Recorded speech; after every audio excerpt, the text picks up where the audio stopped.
mengingatkan kita semua masyarakat yang berjabatan atau yang tidak berjabatan, pelaku-pelaku usaha, pemilik-pemilik harta, semua kita mungkin bisa saja terlibat dalam memakan harta sesama kita secara tidak sah.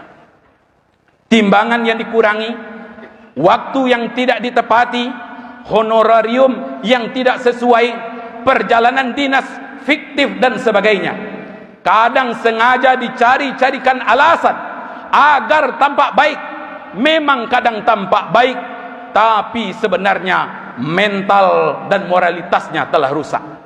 Kemudian Allah tambahkan dengan kalimat bil batil, dengan cara yang batil, termasuk di dalamnya suap, markup proyek, pungutan liar, gratifikasi, penggelapan jabatan, semuanya disebut batil, walaupun kadang terlihat resmi di mata hukum dunia.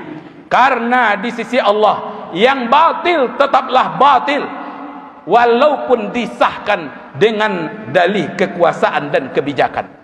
Allah menegaskan dalam ayat lain, wala tabkhasun nasa asya'ahum wala ta'thaw fil ardi mufsidin. Janganlah kamu mengurangi hak-hak manusia, dan janganlah kamu berbuat kerusakan di muka bumi ini. Korupsi dalam bentuk apapun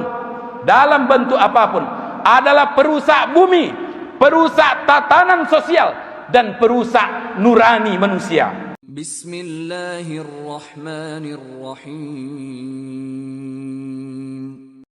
Alhamdulillah, nahmaduhu wa nasta'inuhu wa nastaghfiruh wa na'udzu bihi min shururi anfusina wa min sayyiati a'malina. Innahu may yahdihillahu fala mudilla lahu wa may yudlil falan tajida lahu waliyyan mursyida. Asyhadu an la ilaha illallah wahdahu la syarika lah, wa asyhadu anna Muhammadan abduhu wa rasuluh sallallahu alaihi wasallam la nabiyya ba'da. Allahumma salli wa sallim ala nabiyyina Muhammad wa ala alihi wa ashabihi ajma'in. Ibadallah, inni usikum wa iyaya bitaqwallah, faqad fazal muttaqun. Laqad qala Allah ta'ala fil Qur'anil Karim, a'udzu billahi minasy syaithanir rajim. Bismillahirrahmanirrahim. Ya ayyuhalladzina amanu taqullaha haqqa tuqatih wa la tamutunna illa wa antum muslimun. Kama qala fi ayatin ukhra, ya ayyuhalladzina amanu taqullaha wal tanzur nafsum ma qaddamat lighad wattaqullaha innallaha khabirum bima ta'malun. Sadaqallahul azim.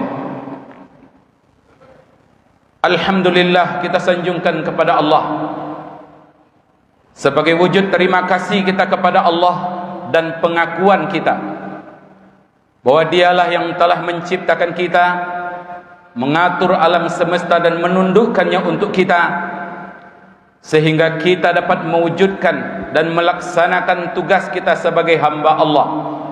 InsyaAllah sukses kita hidup di dunia untuk meraih kebahagiaan di akhirat. Salawat dan salam kita mohonkan kepada Allah untuk disampaikan kepada Nabi kita Nabi Muhammad sallallahu alaihi wasallam. Mudah-mudahan kita setia menjadi pengikutnya sampai hari kiamat atau sampai ajal menjelang kita. Dan insyaallah di hari kiamat kelak kita dibangkitkan bersama beliau dan dimasukkan ke dalam surganya Allah Subhanahu wa taala. Bapak saudara-saudara sedang jamaah Jumat hamba Allah yang dimuliakan. Khutbah kita kali ini bertema hukum, kejujuran, integritas dan keadilan. Ini kita landaskan dan berangkat dari pelajaran serta hikmah dari pokok-pokok kandungan Al-Quran yang terdapat dalam ayat 188 surat Al-Baqarah, di mana Allah Subhanahu wa taala mengingatkan kepada kita, a'udzubillahi minasyaitonir rajim, bismillahirrahmanirrahim, wala ta'kulu amwalakum bainakum bil batil wa tudlu biha ila al hukami litakulu fariqan min amwalin nas bil ithmi wa antum ta'lamun. Dan janganlah kamu memakan harta di antara kamu dengan cara yang batil, dan janganlah kamu membawa urusan itu kepada para hakim atau penguasa agar kamu dapat memakan sebagian dari harta orang lain dengan cara dosa, padahal kamu mengetahuinya. Bapak saudara-saudara sedang jemaah Jumat hamba Allah yang dimuliakan, secara kontekstual, secara umum, jika kita buka kitab-kitab tafsir Al-Quran, maksud dari ayat ini dan kandungannya adalah kurang lebih larangan mengambil harta sesama kita dengan cara yang tidak benar. Tapi jika kita kaji dan dalami secara teksnya lebih mendalam, kita dapat menarik pelajaran dan hikmah lebih banyak dari ayat ini. Setidaknya penggunaan kata ta'kulu, penggunaan kata amwalukum, penggunaan kata bil batil, bil ismi wa antum ta'lamun, kalimat-kalimat kata-kata ini mengandung pelajaran-pelajaran penting dan penekanan-penekanan untuk kita amalkan dalam kehidupan kita sehari-hari. Kata ta'kulu secara harfiah berarti makan. Dalam ayat ini dan ayat-ayat yang senada dalam Al-Quran, ini adalah bentuk majas, berarti mengambil, menguasai, menikmati dan memanfaatkan sesuatu untuk diri sendiri secara zalim. Sebagaimana termaktub dalam surat An-Nisa, Allah Subhanahu wa taala berfirman pada ayat yang ke-10, innal ladzina ya'kuluna amwalal yatama zulman innama ya'kuluna fi butunihim nara wa sayaslawna sa'ira. An-Nisa ayat 10. Sesungguhnya orang-orang yang memakan harta anak yatim secara zalim, sesungguhnya mereka menelan api ke dalam perut mereka, dan mereka akan masuk ke dalam api yang menyala-nyala. Satu ayat lagi, ya ayyuhalladzina amanu la ta'kulu amwalakum bainakum bil batili illa an takunu tijaratan an taradin minkum. Wahai orang-orang yang beriman, tetap mempergunakan kata ta'kulu, janganlah kamu memakan harta sesamamu dengan jalan yang batil, kecuali dengan jalan perdagangan yang dilakukan dengan suka sama suka di antara kamu. Makan adalah memasukkan sesuatu ke dalam perut melalui rongga mulut. Makan jika dilakukan seseorang, maka itu bentuk ia menikmati makanan tersebut. Makan merupakan kebutuhan dasar atau asasi manusia. Makan kadang menjadi tujuan orang bekerja dan menjadi alasan orang mencari pekerjaan untuk cari makan.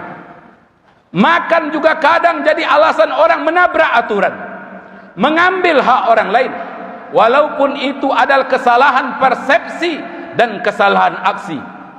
Ia adalah batil, haram, tidak benar, dan ia adalah perbuatan salah dan merupakan keburukan. Apapun alasan dan alibinya, demi mempertahankan hidup atau demi perut sekalipun, tetap haram.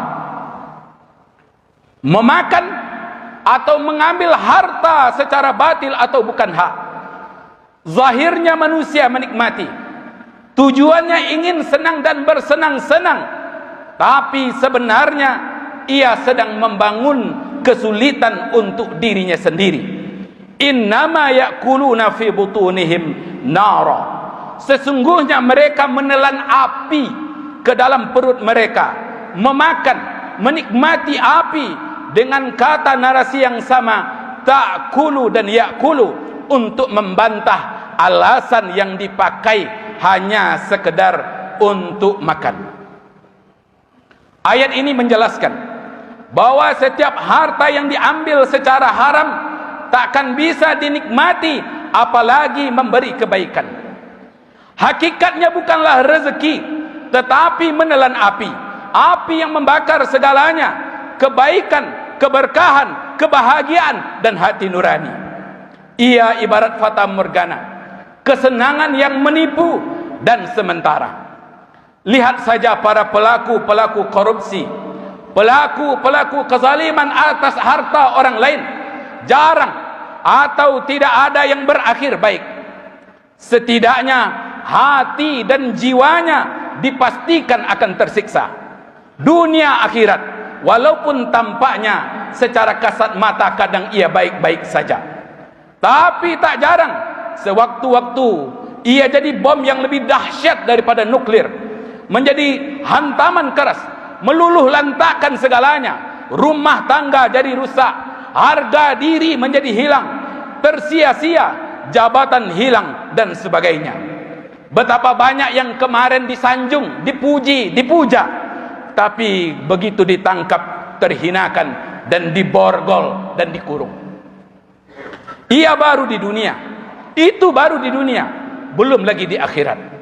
Api bukan di luar saja, tapi api dinyalakan di dalam perut orang-orang yang memakan harta secara zalim atau secara batil. Ayat ini menggambarkan kepada kita akan kebodohan dan keserakahan manusia.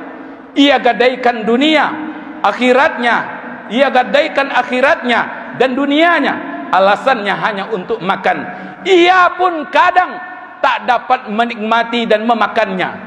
Kalau hanya sekadar untuk makan, tak perlulah orang-orang melakukan kezaliman sampai ratusan triliun. Bahkan kadang uang pun dia tak pernah melihatnya. Di atas kesusahannya, orang lainlah yang menikmati. Harta kalian di antara kalian, sebagaimana kata Allah, amwalukum bainakum. Mengapa bukan harta orang lain disebut oleh ayat Al-Quran? Dipakaikan kata amwalukum, hartamu atau harta di antara kalian. Kejahatan dan kezaliman dalam masyarakat itu berdampak pada korban dan pada pelakunya. Bukan pada korban saja. Dia seperti membiarkan orang membakar rumah orang lain. Jika semua diam dan membiarkan, termasuk pelaku, maka tidak akan lama lagi api itu akan membakar semuanya, termasuk si pelaku yang menyalakan api itu sendiri. Perpalingan kalimat dalam maknawinya di sini, dari semestinya mempergunakan kata amwal ghairakum atau harta orang lain, sebenarnya untuk menggugah jiwa dan empati kita, nurani kita, bahwa umat ini, masyarakat adalah masyarakat ini satu tubuh dalam hubungan sosial. Mencuri harta orang lain, mengambil harta negara, merupakan bentuk merobek-robek tubuh bangsa sendiri, merusak tatanan sosial. Ibarat tubuh ia saling menyakiti dan saling menikam, padahal sakitnya tidak bisa tidak, pasti akan dirasakan oleh sekujur tubuhnya, termasuk tangan itu yang menikam sendiri. Maka Allah katakan, penegasan berikutnya adalah bainakum, di antara kalian. Pelajarannya adalah memberikan pesan dan isyarat kepada kita, peringatan kepada kita. Kejahatan ini tidak jauh. Kejahatan memakan harta secara zalim bukan kejahatan yang jauh. Jangan pernah abai dan lalai kita akan kejahatan ini, karena kejahatan ini sangat dekat. Ada di antaramu, ada di antara kita. Dia bukan hanya sekadar hubungan vertikal dilakukan oleh pejabat atas harta rakyat, bukan. Bahkan kadang dia hubungannya hubungan horizontal, sesama kita, sesama warga, sesama orang-orang yang kadang mungkin secara kasat mata dia tidak punya jabatan, dia tidak punya kekuasaan. Kadang-kadang dia akrab dan dekat dengan perilaku kita, hingga kadang banyak orang memandang lumrah dan biasa kalau itu terjadi oleh masyarakat biasa, sementara yang dihujat hanya apabila dilakukan oleh pejabat-pejabat saja. Mengingatkan kita semua masyarakat yang berjabatan atau yang tidak berjabatan, pelaku-pelaku usaha, pemilik-pemilik harta, semua kita mungkin bisa saja terlibat dalam memakan harta sesama kita secara tidak sah. Timbangan yang dikurangi, waktu yang tidak ditepati, honorarium yang tidak sesuai, perjalanan dinas fiktif dan sebagainya. Kadang sengaja dicari-carikan alasan agar tampak baik. Memang kadang tampak baik, tapi sebenarnya mental dan moralitasnya telah rusak.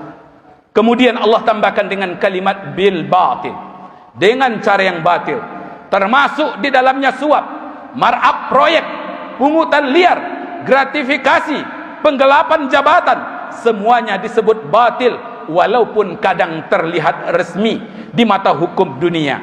Karena di sisi Allah yang batil tetaplah batil, walaupun disahkan dengan dalih kekuasaan dan kebijakan. Allah menegaskan dalam ayat lain, wala tabkhasun nasa asya'ahum wala ta'thaw fil ardi mufsidin. Janganlah kamu mengurangi hak-hak manusia, dan janganlah kamu berbuat kerusakan di muka bumi ini. Korupsi dalam bentuk apapun, adalah perusak bumi, perusak tatanan sosial, dan perusak nurani manusia. Lalu Allah berfirman, wa tudlu biha ilal hukam, dan janganlah kamu ulurkan kepada para hakim. Kata tudlu berasal dari kata, artinya adalah dalun, ember yang diulurkan ke dalam sumur untuk mengambil air. Ini perumpamaan yang sangat halus, tapi maknanya sangat tajam. Jangan jadikan hukum dan kekuasaan sebagai sumur tempat kalian menurunkan ember suap untuk menarik keuntungan, menyogok penguasa, mempengaruhi pemegang kebijakan, bermain culas dengan penegak hukum, hingga hukum menjadi roboh, kebenaran dibelokkan, kebijakan menyeleweng yang bukan hak dengan memenangkan perkara karena sogokan. Ini adalah potret korupsi sistemik, ketika kekuasaan dijadikan alat atau diperalat untuk membenarkan perbuatan batil. Allah juga mengingatkan dalam surat Al-Ma'idah, yang artinya, dan janganlah kebencian terhadap suatu kaum mendorong kamu tidak berlaku adil. Berlaku adillah, karena adil itu lebih dekat kepada takwa. Maka hukum yang benar tidak boleh tunduk pada uang, tidak boleh tunduk kepada pengaruh politik, karena keadilan adalah cahaya Allah Subhanahu wa taala.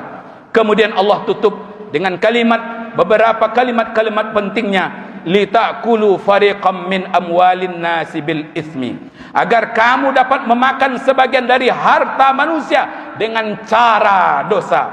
Kata fariqan berarti sedikit atau sebagian, menggambarkan kebiasaan manusia yang sering beralasan dan meremehkan, ini hanya sedikit, tidak banyak, tidak kayak korupsi orang-orang besar.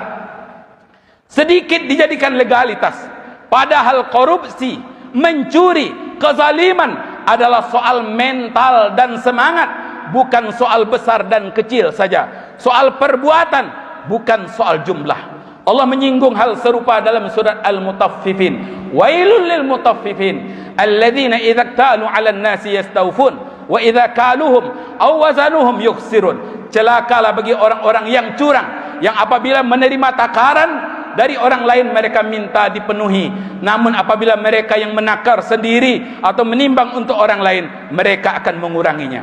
Korupsi besar atau kecil lahir dari ketidakjujuran yang kecil yang dianggap biasa. Maka Allah tegaskan bil ismi, dengan dosa, menjadi dosa, bahwa masalah bukan masalah besar kecil sekalipun, Tetapi sekali lagi, kecurangan, kejahatan ini adalah dosa yang dipandang keburukan oleh Allah Subhanahu wa taala. Dan akhirnya Allah tutup dengan kalimat wa antum ta'lamun, padahal kalian tahu. Padahal kalian tahu, wa antum ta'lamun. Padahal kalian tahu dosa ini bukan karena kebodohan, tetapi karena sadar, tahu itu salah, tetapi tetap dilakukan. Inilah yang membuat dosa ini semakin dibenci oleh Allah, begitu berat di hadapan dan sisi Allah Subhanahu wa taala. Maksiat dilakukan dengan kesadaran. Kira-kira apa pelajaran yang dapat kita petik dari ayat ini dengan realitas kita pada hari ini? Masyiral muslimin rahimakumullah, ketahuilah, Indonesia tahun 2024 ratusan triliun bocor anggaran, dikorupsi bahkan ribuan triliun banyaknya. Korupsi bukan sekedar pelanggaran hukum, tetapi ini pengkhianatan kepada Allah, pengkhianatan dan penghancuran keadilan terhadap bangsa dan negara. Korupsi akan membunuh empati sosial, menjerumuskan bangsa ke jurang ketidakpercayaan dan kehancuran. Bayangkan ratusan triliun jika tidak dikorupsi, rumah-rumah sakit kita yang belum dapat melayani dengan baik pasien-pasiennya, jalan-jalan yang hari ini hampir tidak ada ruas jalan yang tidak rusak, sekolah-sekolah yang belum layak untuk dihuni dan tempat belajar, pendidikan yang semakin tinggi, anak bangsa yang tidak punya lapangan pekerjaan. Niscaya itu tidak akan terjadi di bangsa yang sangat kaya dan luar biasa ini. Tetapi ketika ayat-ayat Allah tak dihindarkan, ketika memakan harta secara zalim itu dianggap biasa, bahkan kebohongan-kebohongan di bangsa ini dijadikan sebuah sandiwara dan dagelan begitu saja, maka bangsa dan negara ini menuju kegelapan seperti yang ditakutkan sebagian orang. Walaupun banyak orang yang mencoba meyakinkan, mempertahankan dan memandang bahwa sebenarnya ini hanyalah provokasi saja, tapi kenyataan berbicara lain. Tidak perlu kita diyakinkan kegelapan itu benar-benar gelap, karena kita merasakan kegelapan itu sendiri.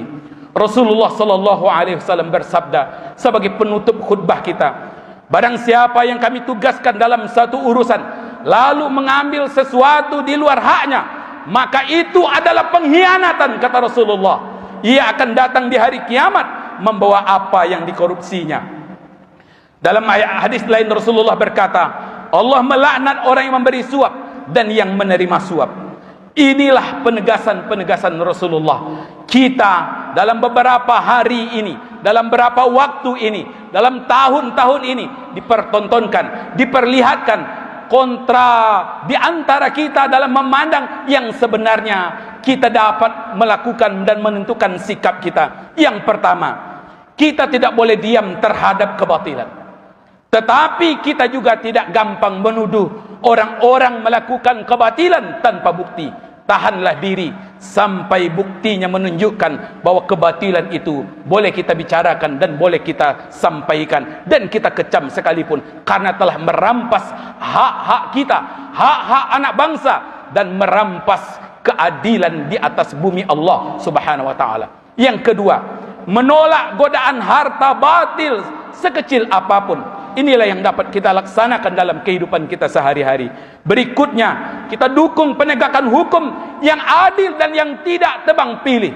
Ketika itu kroni-kroninya yang melakukan korupsi, berbagai macam alasan dicarikan supaya ia tidak diusut. Ini benar-benar akan membunuh nurani keadilan dalam bangsa dan negara ini. Dan terakhir, menjaga diri dan keluarga kita untuk senantiasa berbudaya jujur dan adil. Jangan sampai kita mengutuk tetapi kita juga melakukannya. Fa'tabiru ya ulil absar la'allakum turhamun.